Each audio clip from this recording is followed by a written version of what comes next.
pinaikot-ikot mo ako, Mr. Tanod-Tanod. Anong kinalaman ng nanay, live-in partner, at iba pang kamag-anak ni Erica na imbestigahan mo doon sa kanyang pagiging short? Anong kinalaman noon? O nga, Ganun ba ang itinuro sa pag-imbestiga? In the first place, ano ba ang credentials mo? Ano ba yung qualification mo para sa pag-iimbestiga? Kayo ba'y nakapag-aral, nag-seminar, nag-schooling tungkol sa proper way to investigate a suspect na nag-short sa kanyang pagiging cashier? Ikaw na mismo nagsabi, sir, malinis sa treasury, malinis sa accounting. Heck, then kung ganon, malinis siya at wala kang ebidensya, pakawalan mo na. Bakit kinakailangan mo kausapin paulit-ulit at madamay pa yung mga kamag-anak at pilit mong paaminin? Your Honor, kasi po, may short po siyang almost 5,000. Kaya nga, ikaw na mismo nagsabi, sir, Mr. Chair, galing na mismo sa bibig mong malaki na malinis sa treasury, malinis sa accounting. Ano pa ang gusto mong may pakita sa iyo para patunayan na siya talaga ay walang kasalanan? Maliban na lang kung merong kang ebidensya tulad ng CCTV. Maliban na lang kung merong eyewitness nagsabi yung 5,000 na yan ay talagang kinupit niya. Pero wala eh. Yes, Your Honor. Kasi ang sabi po ng kahira, na short po talaga siya ng 5,000. Yung mga papilis po, wala namang pong problema. Baka doon nagkaroon ng problema sa papilis. No, Mr. Tanod-Tanod and Miss Josefina Miklat, kayong lahat dyan sa landmark, makinig kayo. Okay, makinig kayo mabuti. Ako ay hindi kahera. Okay? Pero ang alam ko, kapag kayo ay mag-audit ng mga kahera, pagkatapos ng kanilang duty, di ba sa harap nila dapat nagbibilangan? Hindi yung wala na sila. And then pagbalik nila kinabukasan, sa kanyo na sasabihin sa kanila na sila short. Dapat right there and then ang bilangan. Okay? Sa harap nila, hindi yung the following day, you call them to your office and say, meron kayong short. At pagkatapos, tatanungin ngayon nung kahera, paano ako naging short? Hindi ba makita mga dokumento? Ang sasabihin sa kanila, confidential. Ganun ba? Sa landmark? Confidential? Eh kayo ang nagbibintang. Kayo dapat magpapatunay sa inyong binibintang. Tama? Sorry. Maybe we can ask the Council of Landmark to please assist your client. Siguro, sige, abogado, kayong sumagot. Para mang magkaroon kayong pakinabang dito, kayong dalawang abogado. Sorry, I'm nothing against the both of you. Siguro pinag-aralan niyo itong kaso. Attorney, may I get your name, please? Attorney Valentino Janela. Valentino? Attorney Valentino? Yes, Valentino. Are you privy to the case? We are privy to the case because Okay. we handle the case. All right. Who is handling the case? We are. All right. You may answer. Pero Mr. Chair, bago niyan, let's put on record na tumangging sumagot ang landmark tungkol sa tanong ko. Sa halip, ipinasa tayo sa abogado. Na kung tutusin, dapat sila na mismo ang sasagot niyan. Because my question was very easy. Now, bakit kinakailan pa ipasa sa abogado? Kasi, hirap na sagutin sapagkat ipit sila rito. Then go ahead, Mr. Chair. Pasagutin natin yung abogado. Okay. May we have your Now, please. we have to explain papaliwanag lang po namin yung sinabi ni Mr. Tanod-Tanod na malinis yung sa treasury at sa accounting. Ang ibig ko sabihin ni Mr. Tanod-Tanod po ron, nung chinecheck, nagkaroon ho kasi ng shortage eh. Nung chinecheck, yung sa treasury, tinecheck yung journal tape, yung pong mga dokumento, wala ho kasing makitang pinanggalingan ng shortage. Pero may shortage po kasi sa cash transaction. Yung pong sinurrender ni Miss Bendicho na cash, nung binangga po doon sa may sa report, kulang po ng 4,993 point something eh. Kulang po yun. Kaya yun ang sinasabi ni Mr. Tanod-Tanod. Yun pong mga papel, hinahanap po kung saan ang source ng shortage. Okay. Counsel. Okay, bakit ginawa yan the following day? Bakit hindi ginawa on that same day na mag-out na yung kahera, dapat doon nagkaroon ng bilangan sa harap Siguro po, niya? siguro po ipapasa ko po kayo doon Yun. sa, ano, O, sa sige, district from na. attorney to landmark. Good afternoon po, Your Honor. Sige, kunin yung pinakamagaling na abogado sa Pilipinas. Sige. Sige na, kuha kayo. Kulang pa yung dalawa. Next time pagbalik nyo, magsama kayo ng 10 law firm dito. Kasi po yung mga transaction namin for the day, meron po yung report ang IS. No, ma'am, pakisagot lang. Di ba dapat ang tamang proseso pagdating sa bilangan ng pera, dokumento na iintrega ng inyong kahera, dapat in front of her, doon kayo magkakaroon ng auditing, accounting, bilangan para in case may short, ipapaliwanag. O ito, nasan ito, ito, nasan ito. Bakit sa likod niya? Meaning, wala siya, umuwi na siya ng bahay, and then the following day, pagbalik niya, saka kayo maghahanap ng short. And then pag tinanong sa inyo nung kahera, bakit ako short? Anong ebidensya? Sasabihin niyo, confidential. Wala po kaming sinasabing ganun, Your Honor. Ma'am, lahat sila nagganon-ganon, chorus ang pagkasabi na sinasabihan niyo sila ng confidential. Wala pong ganun. Kasi Now, of po, course, pwede ka mag-deny. Of course, karapatan niyo po yung mag-deny. paano po magiging confidential? Pero ang tanong ko na lang, pakisagot, bakit kinabukasan?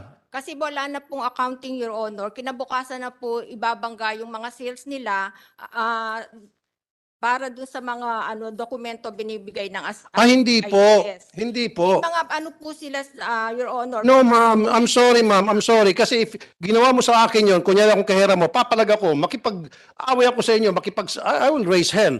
Dapat, harap-harap ko, magbilangan tayo. Nagbibilang naman po. Hindi Your po, pinauwi niyo muna eh. Kinabukasan pa pagbalik. Am I right? Ma'am, dalawa sila, si Ma'am Regina, saka si Ma'am Nolen. Sir, Oh. New Valley po sila. Makati po ako. No, ibig sabihin sa landmark, ganun din, Makati and pareho lang kayo lahat sa landmark. Ganun pare-parehong sumbong. Ever since naman po yun ang process namin eh. No, ma'am, nilalayo mo yung sagot mo sa tanong ko. Ang sa akin, bakit kapag nag-audit kayo ng kahera ninyo, pagtapos ng kanyang duty, it should be done in front of her on that same day, not the following day, and then pag tinanong ng kahera, bakit ako short, in confidential at paulit-ulit na lang ilan sa kanila nalagay sa ganung sitwasyon, and then ipapaharap nyo dito sa taong Mr. Tanod-Tanod na ito, at ito si Mr. Tanod-Tanod, pag nag-imbestiga, pinapahiya, minamaliit ang mga iniimbestigahan niya, pinipilit, at idinadamay pa yung pamilya, anong kinalaman ng live-in partner, anong kinalaman ng nanay, anong kinalaman ng anak, etc. sa pagkakashort ng empleyado. Walang kinalaman yung kamag-anak, walang kinalaman yung nanay. Si nanay, dinamay. Pati yung live-in partner, dinamay. So what kung yung live-in partner niya walang trabaho? Does it mean dahil walang trabaho ang kanyang live-in partner, siya na ang nagnakaw? Tanong mo sa abogado, sigurado sabihin ng abogado no. Tanong mo sa dalawang abogado mo. It doesn't follow na Mr. Tanod-Tanod, for your information, ilagay mo sa kukote mo, sir, kamahalan, na hindi porket ang isang tao ay meron siyang live-in partner na walang trabaho, siya na agad ang nagdakaw pagbintangan sa anumang klaseng krimen na nangyari sa isang establishmento. You agree, Mr. Tanod-Tanod? Ganito po yan. Pakisagot lang, you agree or you don't disagree? Or you disagree? I disagree po, Your Honor. You disagree? Oh. So ang ibig sabihin para sa iyo, pag ang isang tao ay walang trabaho, yung kanyang live-in partner, siya na agad pwedeng pagbintangan sa isang krimen? Hindi po, Your Honor. Kasi ganito po, Hindi, pakisagot lang, you agree or disagree? disagree ko po yun na kung wala kang trabaho, wala na magnanakaw ka. Hindi po. So hindi dapat ganon. Yes, sir. O ba't mo ginawa? Ganito po ang purpose po, Your Honor. Yung tinanong ko po siya sa ganon, kung taga saan siya, kasi alam ko nagdi-deny na po siya, sabi na wala. Ngayon, No sir, hindi mo na dapat tinatanong taga saan siya, sino siya, anong pangalan. Dapat ang tinatanong mo, yung kanyang tungkol sa kanyang trabaho, doon lang po kayo nag-concentrate sa kanyang trabaho, hindi na po sa kanyang pamilya. Anong kinalaman ng kanyang pamilya? o nga po, Kaya tinatanong kita kanina kung meron ka bang qualification, nag-aral ka ba, nag-schooling ka ba, nag-seminar ka ba tungkol sa pag-iimbestiga? Ikaw ba'y dating PNP investigator? What made you qualified to investigate a theft in Landmark? Criminology graduate po ako, Your Honor. Okay, criminology, ganun ba ang tinuturo sa school mo, sa criminology, pag graduate mo, na kapag ang isang tao ay walang trabaho ang kanyang live-in partner, kailangan isa na siya agad sa didikdikin mo ng mga katanungan sapagkat posible na siya ay nagnakaw sapagkat walang trabaho ang kanyang asawa o live-in partner? Your Honor, hindi ko po sinasabing nagnakaw po siya. Hindi nga kasi tinanong mo, sir, hindi mo Oo. patanungin. It's none of your business. Ang purpose ko po, Your Honor, para malalaman lang kung nagsasabi po siya ng totoo. Kasi po, Your Honor, sabi ko, just tell the truth, no? Sabihin mo totoo kung anong nangyari dahil sa accounting, okay naman yung mga papili. Sa treasury, okay naman po yun. Ngayon, assured ka ng almost 5,000. Pabalik-balik ko po yung ganun, Your Honor. Kaya nga, sir, kung pabalik-balik ang tanong mo at pabalik-balik sinasabi niya hindi, dapat tinantanan mo na siya. Hindi mo na sinama yung kanyang pamilya na wala naman talagang kinalaman sa kanyang kasalanan. Granting halimbawa, meron siyang ginawa. Kunyari na lang, for the sake of argument, meron talaga, duda-duda talaga yung kanyang kilos at maaring may kinalaman siya. Bakit mo idadama yung kanyang pamilya? Doon ko po At saka isa pa, sir, paulit-ulit mo po ginawa to. Ang masaklap dito, ang masama, nag-report na sa Landmark, itong mga empleyado, walang ginawang aksyon ang Landmark. And then I've been calling Landmark para mag-explain, ayusin yung problema, wala rin ginawa, ayaw makipag-usap. Hanggang sa na-file na yung kaso sa NLRC. And then isa pa itong NLRC, itong mga taga-NLRC. Na-file sa DOLE. And then ang ginawa ng DOLE, sa halip na tawagan na naman kayo, ayusin yung problema kasi alam mo bang gusto lang nila, Landmark, Mr. Tanod-Tanod, Mr. Chair, ang gusto lang ng complainant is maibalik yung ibinawas na sweldo illegally deducted from their salary. Maisweldohan lang sila kasi hindi naman talaga sila nagnakaw. Ang nangyari, binawas ka ng sweldo, pinag-abono pa sila at inilagay pa sa record na theft ng DOLE. Na samantalang kayo dyan sa DOLE, I've been saying this all along, hindi naman sa pagbubuhat ng bangko. Kung nagsumbong na sa akin to right from the very start, I could have solved the problem. Kung yun ang palang kailangan, then kinausap ko na DOLE and then Landmark, pag-usapin, right there and then, pakisoli na. Ibigay ng pera para wala ng problema. Tapos na. Hindi eh. Pinalawak nyo eh. Tapos paulit-ulit nyong winalanghiya yung mga empleyado nyo. Kaya ito lumaki. Hanggang sa dumating tayo rito. Mr. Tanod-Tanod, gaano po kayo katagal na nagtatrabaho sa Landmark? Almost 35 years po, Your Honor. The same position? Hindi po. Nag-umpisa po ako sa SRO, Security Relation Officer. And then, how many years? Almost more than 20 years, Your Honor. And then, Tapos, the last 15 years? 8 years, mga 8 years po akong naging head. Okay.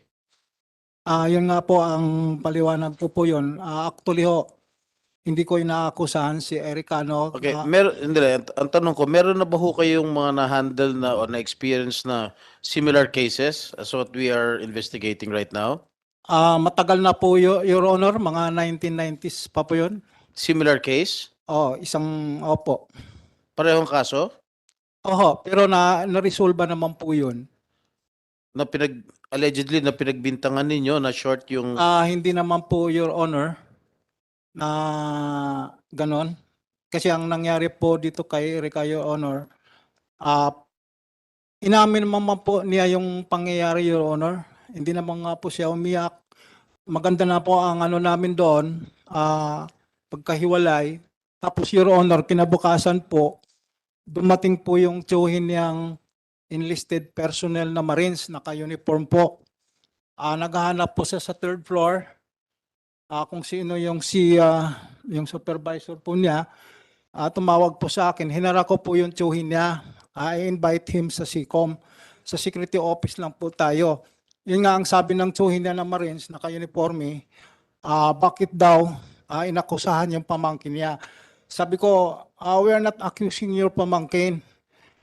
There is something wrong lang. Tao lang tayong nagkamali. Kasi malinis naman kasi yung mga papilis doon sa treasury at saka sa accounting.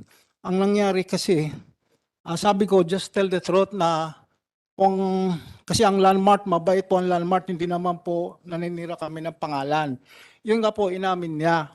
Sabi niya, hindi. Sabi mo, inakusahan mo daw siyang magnanakaw. Hindi po. Tinawagan po niya si Erica, pinapasok po niya sa security office.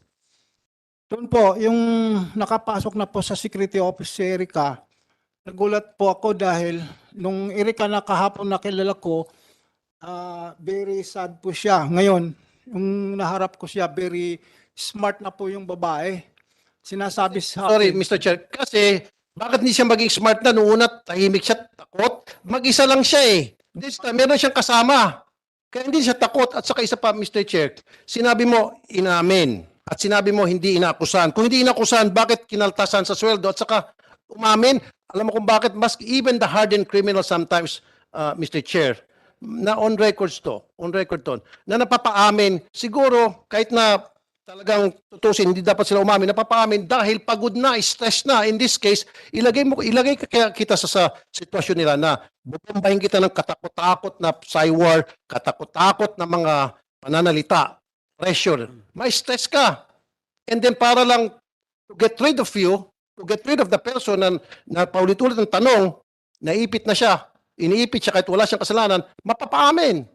Did you know that? opo. Oh. Ngayon po, Your Honor, ituloy ko lang po ang Sige ano po. ko. Yun nga po, yun ang sabi ng Choy niya na inakusahan, no, hindi ko sa inakusahan. Sabi ko nga sa kanya, pinag-usapan lang namin yung pangyayari na talaga. Deserve naman siya for a second chance kasi yung record niya confidential naman dito. Sabi ko, sir, sabi kasi niya sa akin, nagawa po niya yon dahil yung nanay niya na-opera ng gallbladder sa probinsya. Ang sabi niya, hindi, matagal na yon. Yun po ang sabi niya sa akin. Tapos yung anak niya nasa probinsya, tsaka pong live-in partner niya. Yung lumabas na po sila, sir, sa sa employees entrance ng Landmark, nakita po yung asawa niya na sumalubong sa kanya. Nag-report sa akin yung guard na, sir, yung asawa po niya ni Erica, empleyado po natin yan. Di ni-research po nila nung September pala, yung asawa niya po si Jonathan Sabidoria, na-employed po na nga sa gift sitter po, yung contractual, yung marami po sila yung tagagawa ng Christmas basket. September 16 po, mga 15 days lang po ang duty niya, natanggal po siya kasi po naglalaro, nag-ano ng mga gunting, natusok yung gunting sa isang krema tapos tinikman pa niya. Kaya po on the spot na ano po yun, na terminate po sa trabaho sa ganung ano. Okay, natanggal pero hindi sa pagnanakaw. Opo. Sige, sabihin natin totoo, sinabi mo natusok niya yung kanyang ilong. So ano ngayon? Does it make him a criminal?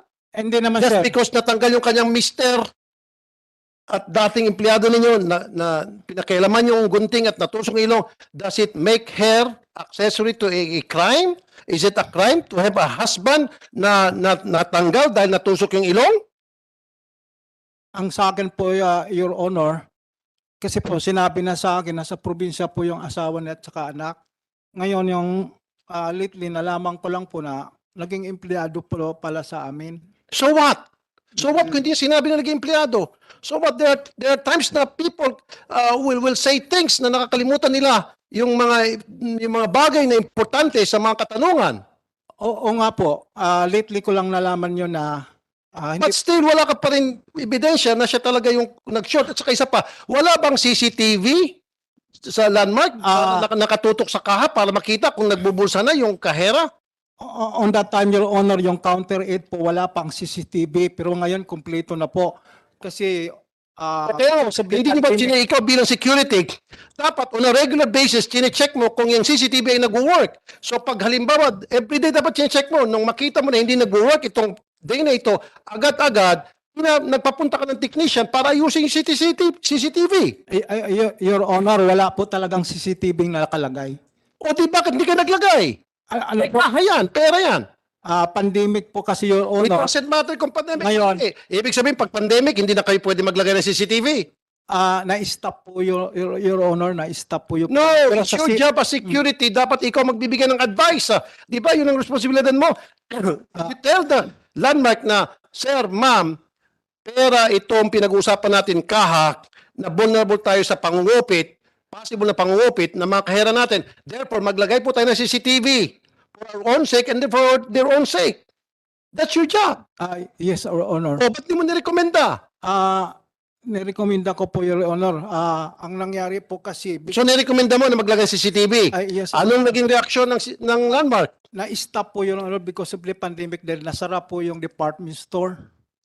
Oh, so nasa ng department store. Bukas ng department store, ba't hindi ka naglagay ng CCTV agad Oo. before the operation? Oo, yung mga kontratista po kasi, Your Honor. Sir, kung gusto, maraming paraan. Kung ayaw, maraming dahilan. Oo. Okay. So that means hindi mo ginagawa ang trabaho mo kasi sige, nagka-pandemic. Pagkatapos ng pandemic, then all you need to do is contact technicians, contractors na para maglagay ng CCTV. I'm telling you, ako marami akong CCTV sa bahay. Makinig ka muna, sir. It only takes less than half a day. Ilang oras lamang po magkabit ng CCTV. Yes, Your Honor. Oh. Pinapadaan po kasi yun sa engineering, Your Honor. Well, then sana, I know. Okay? Security ka eh. Important Yeah. yun, di ba? So dapat, nung nakita mo na sira yung CCTV, nag-sound off ka na doon agad sa management, and then sabi mo sa management, magbubukas na tayo next week, kailangan na yung CCTV. Ikaw na mismo kumontak sa mga technician para mag-install ng CCTV. The moment pagbukas ng door ng landmark, lagay na agad ang CCTV. Opo. Actually, Your Honor, nalagyan na talaga yan. Oh. Ang ground floor lang po ang nakulang. O, bakit di ka naglagay doon sa kulang? O nga po, Your Honor. Oh. On the way na po yun talaga. Yung counter 8 lang talaga at saka ibang counter sa ground Kaya nga floor. dapat sa lahat Di pa. naglalagay kayo. Opo. Para hindi nagkaroon ng ganitong klase problema. Hindi na tayo sana nag-usap-usap dito kasi doon sa CCTV, magpapakita ka talaga kung sino may problema, sino may kasalanan. Oo nga po, Your Honor. So meaning dito, naging pabaya ka sa iyong tungkulin. Hindi naman, Trabaho mo yun na para to make sure na mayroong mga CCTV sa lahat ng workplace, especially doon sa mga kaha. hindi naman po, Your Honor, na pabaya kasi it was informed the engineering office po, Your Honor. Do we have a representative from the management of Landmark here? Your Honor, ako po yung sa counter. Kanino ka nag-request, Mr. Tanod-Tanod, ng CCTV? Sa engineering po, Your Honor. Not with you, Ms. Miklat? Hindi po. Purely counter-related matter lang po ako. Kanino po kayo nag-request, Mr. Tanod-Tanod, ng CCTV? Sa engineering department po, Your Honor, tapos may approval po yan sa... So hanggang ngayon, hindi na-actionan. Do you Action na po, Your Honor. do you have a written request to address to the management? Ano lang po yon, ang mag-request talaga sa top management niya, Your Honor, yung Verbally? engineering po, Your Honor. No, do you have a written request? Palagay ko po, Your Honor. Hindi pwedeng palagay. Sumulat ba ho kayo ron sa management Hindi po, para Your Honor. request na CCTV? Sa verbal lang po, Your O Honor. verbal lang? Opo. Kanino kayo nag-verbal instruction? Sa engineering po, Your Honor. Hindi sa management. O kasi through channel po, Your Honor eh. Okay, ano sabi ni engineering? Ayun nga ang sabi po sa amin na nadili lang po yan dahil because of the pandemic. Madali lang yan ang sagot sa Hindi, inyo. nadili lang po. Na-delay. Kasi because of the pandemic, nagsara po ang department store eh. Oh, so, nung nagbukas, sabi nga ni Senator Tulfo, nung nagbukas, dapat nakapag-install na kayo ng CCTV. Yeah, actually may existing CCTV, Your Honor, pero sa mga lobby lang. Ngayon, sa mga lobby lang po, customer Lobby lobby. Ngayon, in-improve nga po, no, ginawang DH na po yung CCTV, kaya inumpisahan po sa supermarket. Natapos na po yun, tapos nag-umpisa na po sa department store, sa third floor pababa. Huli na po yung... Ilang floors ba yun sa Makati? 4 na floors po, Your Honor. Mhm. Yung department store, tapos isa po ang supermarket, saka food court. So, meron ng CCTV, kamo originally sa lobby. Opo, Tapos nilagyan na sa supermarket. opo. So, ang nire-request namin ni Senator Tulfo in particular, na maglagay ng CCTV doon sa mga kahera. Meron na po, Your Honor, ngayon. Ngayon, meron na. Opo. Since when? A month ago, Your Honor. Meron na. Ito na po, Your Honor. Mr. Chair, dapat bago sila magbintang, kailangan meron sila matibay na ebidensya. Mahirap yung duda-duda lang. Kahit na sino pwede magduda eh. Kahit na ako, pwede kong pagdudahan si Mr. Tanutano. Pasintabi na, pwede kong pagdudahan na adik ka. Di ba? Pwede kong pagdudahan na ikaw ay may problema sa pag-iisip. Madaling magduda. Pero ang pinakamahirap is magpakita ng solid evidence to prove your suspicion. In this case, puro ka suspetsa eh. Wala ka talagang hard evidence. So wala kang karapatan na pagbintangan at pilitin o umamin yung isang tao na wala ka naman talagang ebidensya hanggang sa ma-pressure itong tao, napaamin na lang ng di oras. At marami na mga pangyari, Mr. Chair, na kung saan ang isang victim ng wrongfully accused, wrongfully incarcerated, sila ay napaamin sa kasalanan na hindi nila ginawa kasi sa sobrang pressure doon sa investigador just to get it over with, get the monkey off their back. Napapaamin sila para makahinga na, makatulog na. Hindi nila alam yung consequence noon. Sasabihin kasi, umamin ka na para matapos na, umamin ka na para makauwi ka na, umamin ka na para you can go with your family and have dinner with your family, okay na ito lahat, umamin ka lang, kami nang bahala. Well, sasabihin nga ng biktima, o sige, amin na lang ako. Nangyayari ito, Mr. Tanod-Tanod. On record to. Ganito po, Your Honor, ang ending namin nung gabi Now, na yun. para tayo hindi tayo umaba, Mr. Chair, meron pa tayong dalawang complainant na the same din ang reklamo. Mr. Chair, gusto ko sanang pagsalitain itong dalawang complainant sa kanila man reklamo. Sino gusto muna magsalita? Ma'am Regina? Before that, Senator Tulfo, Mr. Tanod, medyo isang katanungan lang. Sinabi nyo kanina malinis yung accounting, ano pa yung At Treasury, treasury? Your Honor, Treasury po. Malinis, no? Bakit nyo binawasan ng kanyang sweldo? Ibig sabihin po malinis, Your Honor, yung mga papilis po ng walang diferensya. Okay. Tama po yun. Yung sales po niya sa tally sales, tama naman po. Sa mga card, sa mga tama naman po. Yung pera pong niremit niya, mayroon po siyang pinirmahan doon sa gabi na 45,000 yun. May pinirmahan po siya na yun ang iniwan. Mhm. Yun nga po, balanse naman po siya doon. Oh. Problema lang po, lumalabas yung ibangga mo yung papel doon sa ang kulang po ng almost 5,000. Doon sa kahera na. Opo, ipapaliwanag po ni manager po yun, Your Honor. So, nag-iwan siya ng envelope na halagang 45,000. Am I correct? Mr. Chair, kung baka hindi ako. Yeah. Okay, alam ko to tinutumbok nito Nag-iwan siya ng 45,000. Okay? And then, nung magbilang na kayo, hindi pala 45,000 kundi 40,000 na lang. Kulang. Your Honor, pwede po ba ako magsalita? Hindi, pakisagot, sorry po Mr. Chair. Pakisagot lang. So, nag-iwan ng 45,000. Yung 45,000 na sa envelope na iniwan, short o hindi? Yung pong sa in-endorse niyang pera, 2 beses po yon, yung 5 buwan niya at saka po yung final endorsement niya ng turnover ng pera. Yung una po 6,000, yung pangalawa po is 48,585. Pero po yung report niya from ISS, nasa 59,000 po. So nasi-short po siya ng almost 5,000. Ito po report ng ISS namin, ibabangga ng accounting sa mga tally sheet na binibigay. Ito pong mga tally sheet na to, duplicate po. Kaya nga po, pag nag-endorso nga siya ng pera, yung inyong kahera, dapat sa harap niya, binibilang yon. Binibilang po, Your O Honor. kung binilang sa harapan niya, so bakit nagka-short? Ay, Kung ano man in-endorse niyo ang araw na yon, bibilang sa harapan niya. O neneng, ito, kung ano man tawag niyo sa inyong mga kahera, o 59,000, o 59,000 check. O ito, 45,000, 45,000 check. documented po yan, Your Honor. Nakalagay po dyan lahat ng in-endorse niyang pera. Ano po, kung may erasure man po, meron po So, siyang... binilang sa harap niya. Bilang po yan lahat. O, paano pa nagka-short? Hindi, binilang sa harapan mismo. Binibilang nila po yung pera nila. Tapos ibibigay sa supervisor. Ito po yung 5-1. Sa midday po, 3 o'clock. Mr. Chair, 3:30. Mr. Chair, binibilang sa harap ng supervisor nila? Sila po ang nagbibilang ng pera nila. Hindi nga. Siyempre, bibilang niya talaga nila yon, natural. Ang ibig sabihin, binibilang nila sa harap ng supervisor nila. Yes or no?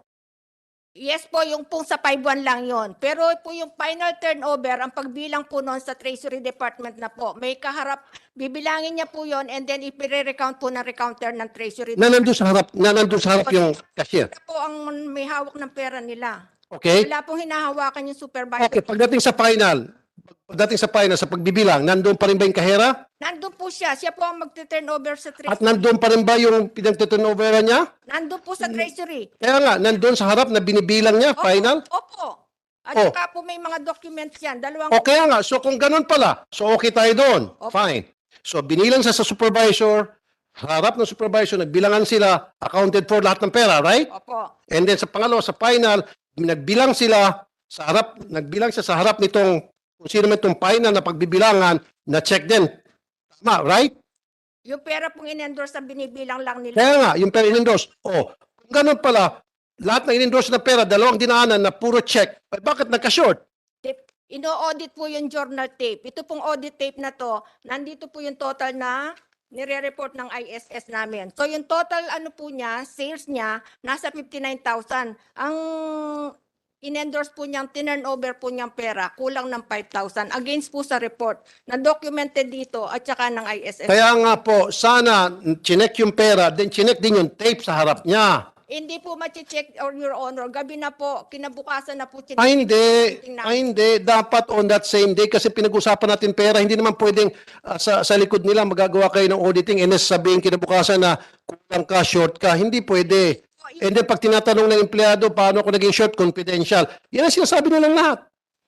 Your Honor, wala po kaming confidential na sinasabi. Actually po, nakita po ni Erica to. Kasama po siya sa accounting department namin. Chinek po niya lahat ng documents at saka ito po, may pangalan po siya dito at saka ID number para pagbanggahin po yung... Kaya nga, Ma'am Josefina, ulitin ko, nagkaroon ng bilangan sa pera sa isang taong dinaanan, supervisor, and then doon sa final, kung ano man tawag doon, puro check. Ngayon yung sa tape, ibabangga yung cash, right? Doon lang nakita yung pagkukulang. Dapat, sa ginawa niyong pagbabangga na yung kung tawagin mo, sa harap po ng kahera para right there and there, panagutin siya. Kapag nag-short siya, then doon mo pa masasabi na, oh, short ka, may problema tayo, let's talk. Hindi yung kinabukasan niyo pa sila kakausapin.